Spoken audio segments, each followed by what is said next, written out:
ইসলাম আমাদের হতে হবে, সংশোধনের রাস্তা আমাদের খুঁজতে হবে। বলেন ঠিক কিনা?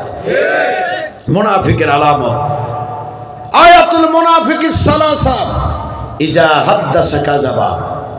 মুনাফিকের আলামত হলো তিনটি। যখন সে কথা বলে মিথ্যা কথা বলে, ওয়া ইজা ওয়াদা আখলাফা, ওয়াদা করলে তা কি ভঙ্গ করে। 3 নাম্বার হলো আমানত রাখলে খেয়ানত করে। অন্য অন্য বর্ণনায় 4টি বর্ণনা করা হয়েছে, সেখানে বলা হয়েছে 4র্থ নাম্বার হলো যখন তার সঙ্গে কারো তর্ক বিতর্ক লাগে তখন সে ভাষা ব্যবহার করে কথা বলে। এই 4টি গুণ যার ভিতরে আছে সে পরিপূর্ণ মুনাফিক। আর একটি যার ভিতরে আছে তার ভিতরে মুনাফিকের চিহ্ন বিদ্যমান। আমি আপনাদের মধ্যে কষ্ট দিয়ে ফেললাম। আপনি কি ঘড়ির দিকে তাকায় যদি টাইমটা বলি আপনি কি বিশ্বাস করবেন? আমি নিজেই তো কি করে ফেললাম, এখন বাজে 11:40। তাহলে আমি আর 10 মিনিট বক্তব্যের বেশি দিতে পারবো না। আপনারা আমাকে বলতে পারেন প্লিজ, আমি আমার কৃতিত্বের কোনো কথা বলি না। সারা দেশে মাহফিলের অভাব নেই। এই প্রোগ্রামে কর্তৃপক্ষ আমার কাছে গিয়েছিলেন, আমার ইএমএসে আমি খুতবা দিই, অর্থাৎ এই ভূমিহীন রোডে। আমার শ্রদ্ধেয় আমার ইএমএসের কর্মকর্তা শাহিন ভাইয়ের কাছে গেলেন, আমার মাধ্যম দিয়ে, তার মাধ্যম দিয়ে আমার কাছে কথা বললেন। আমি বলেছিলাম যে না, এর আগে আমি কাশেমপুরে কোনো দাওয়াতে কেউ ফোন দিলে আমি রাজি হইনি।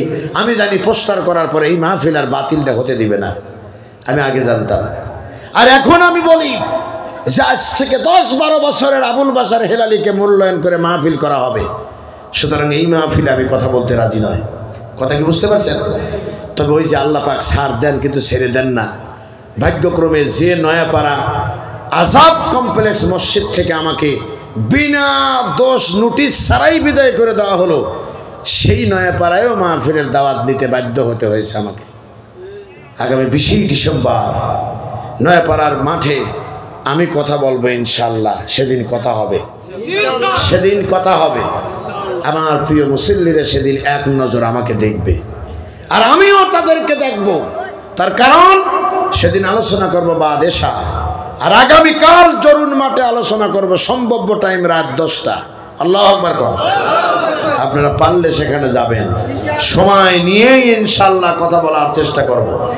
প্রিয় বন্ধুগণ, আমি বলতেছিলাম ফাম্মা মান তাগা, সীমা লঙ্ঘন। সীমাটা আমি কিন্তু দারুণ একটা কথা ভিতরে বলে দিয়েছি। সীমা লঙ্ঘন হয়েছে কিভাবে আপনি বুঝবেন? আল্লাহ প্রদত্ত রাসূল প্রদর্শিত জীবন ব্যবস্থার বাইরে চলে যাওয়া মানেই হলো সীমা লঙ্ঘন করা। কথা কন নাকি আপনারা? আমি কি মিথ্যা কথা বলেছি? নামাজের আযান হয়েছে, আল্লাহু আকবারের তাকবীর শুরু হয়েছে, আর কোনো কথা নয়, দোকান বন্ধ করে দিতে হবে। কথা কন। চাকরির দরজা তালা লাগিয়ে দিতে হবে। আযান হয়েছে, ডাক দিয়েছেন কার নাম ধরে? আল্লাহ পাকের নাম ধরে। কৃষিক্ষেত্রে কৃষিকাজ বন্ধ করে দিতে হবে। ঘরের দরজা জানলা তখন আর বন্ধ করে না দিয়ে বসে থাকা যাবে না, বরং সব কিছু ছেড়ে দিয়ে রওনা দিতে হবে আল্লাহ পাককে সিজদা করার জন্য। আকিমুস সালাত ওয়া আতুজ যাকাত ওয়ারকাউ মা'আর রাকিঈন। তুমি নামাজ কায়েম করো আর যাকাত প্রদান করো আর রুকুকারীদের সঙ্গে রুকু করো। এটা যদি না করা হয়, এদিকে তাকান আপনারা, এদিকে তাকান, খেয়াল করেন। আযান হয়ে গেছে, আমি নামাজে যাই নেই। আযান হয়ে গেছে, আমার আল্লাহর আহ্বানে সাড়া দেই নেই। এর মানেই হলো আমার আল্লাহ প্রদত্ত বিধানের বিধি লঙ্ঘন করে ফেলেছি। এর নাম হলো সীমা লঙ্ঘন। বলেন ঠিক কিনা?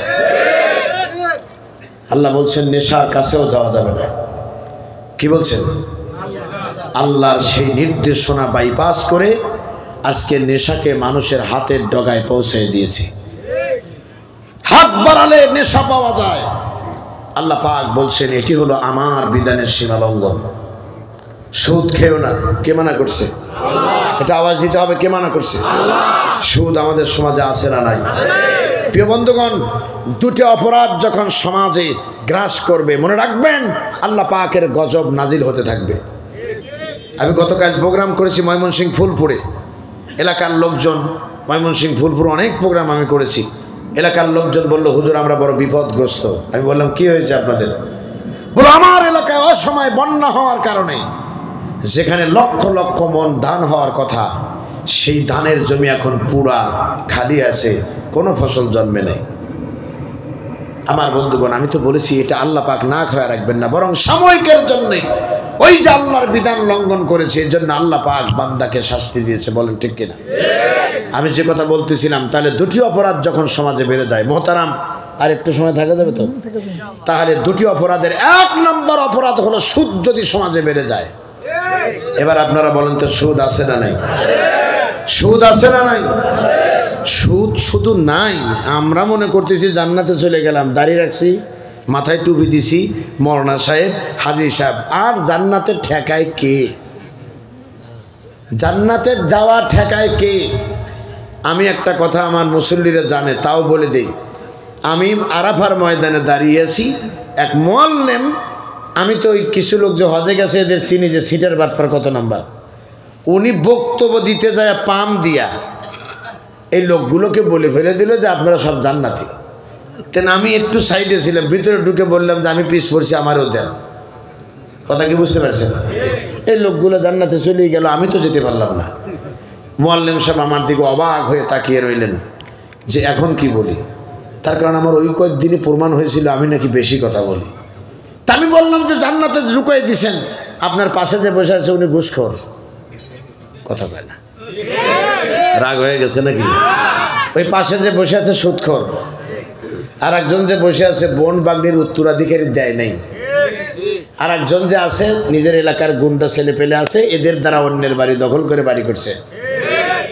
কয় হুজুর জ্ঞানের অভাব। বললাম ওনাদের সে আপনার আরো অভাব।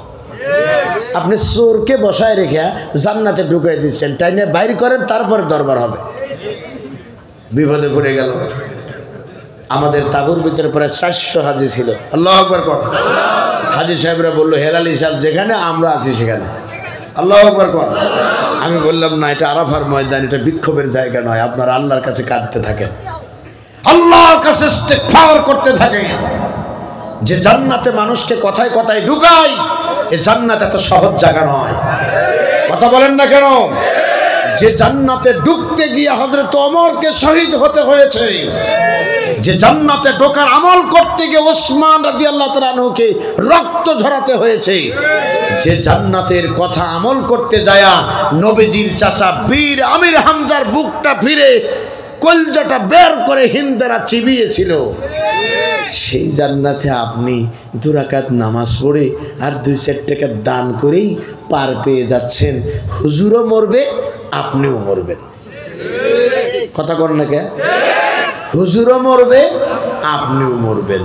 তার কারণ আল্লাহ যদি আমাদের আপনার মতো খালি হালকা মেজাজের লোক হইতো, আমার আপনার মতো একটু হালকা মেজাজ আল্লাহর ধরেন আছে, আর কোন মুনাফিক মারা গেছে কবরে নামাই দে বলছে আল্লাহর নামে নবীর দলে দিলাম, তাইলে যে কয়েকটা উপরে ছিলাম আমরা, ওই মরাডার আগে এইগুলো কাকে গেড়ে ফেলিত।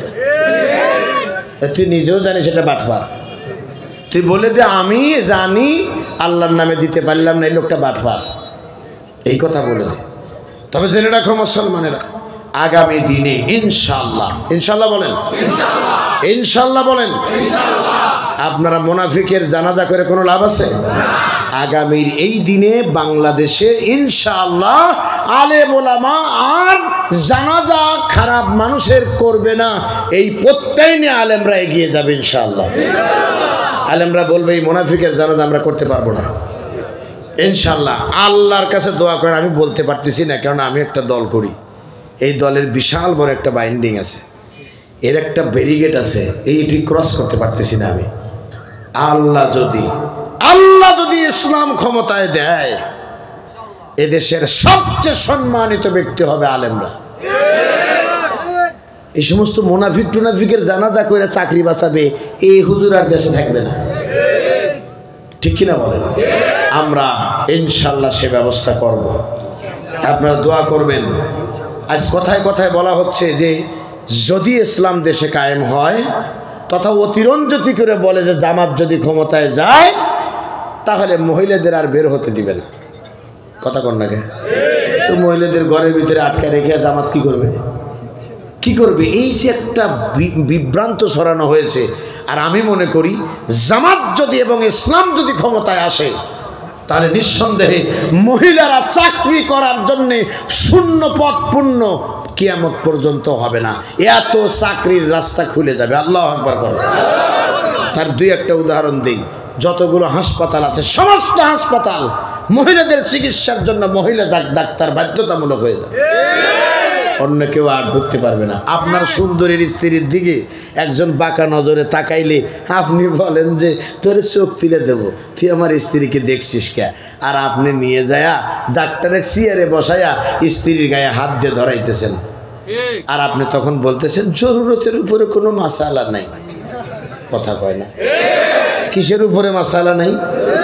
নিয়ে গেছেন নিজের স্ত্রীকে, অথচ বাড়িতে যদি হুজুর ঢোকে তাও স্ত্রীকে পর্দা করে রাখেন যেন না দেখে।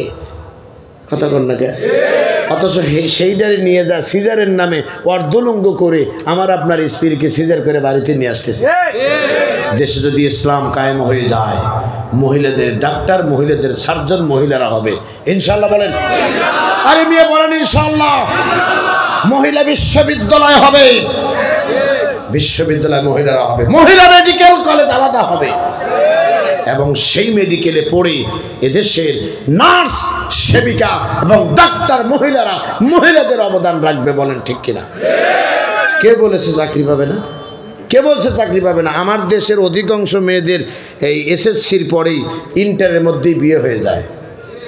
সুতরাং দেখা যাবে যে শূন্য পদ পূর্ণ হবে না। মনে রাখবেন, কোন পুরুষের জায়গায় নারী কোনোদিন চাকরি করতে যাবে না। আল্লাহু আকবার বললেন না?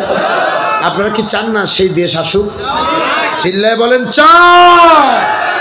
সুতরাং সীমা লঙ্ঘন করা যাবে না। সুদ খেতে নিষেধ করেছেন আল্লাহ, এটা খাওয়া মানে সীমা লঙ্ঘন করা। ঘুষ খেতে নিষেধ করা হয়েছে, ঘুষ খাওয়া মানে সীমা লঙ্ঘন করা। আত্মীয়তার সম্পর্ক ছিন্ন করা যাবে না, সীমা লঙ্ঘন হয়ে যাবে। এ ব্যাপারে আমি দীর্ঘ সময় কথা বলতে পারতাম, আমি বলতে গেলাম না। আর কয়েকটা মিনিট যদি নেই, আপনারা কি রাগ করবেন? ইনশাআল্লাহ বলেন। যারা মনে মনে ভাবতেছেন যে দীর্ঘ সময় কথা হুজুর বলবেন, আসলে তা আমি বলবো না। আমি আপনাদেরকে 12টার মধ্যে আমি চাইছিলাম মোনাজাত সহ শেষ করতে, কিন্তু এত অল্প সময় কি করে চলে যাই। এর কাফারা হিসেবে আরো 10 মিনিট বাড়াইয়া 12টায় যায় মোনাজাত করে। আপনারা রাগ করবেন নাকি? চিল্লায় রাগ করবেন? কথায়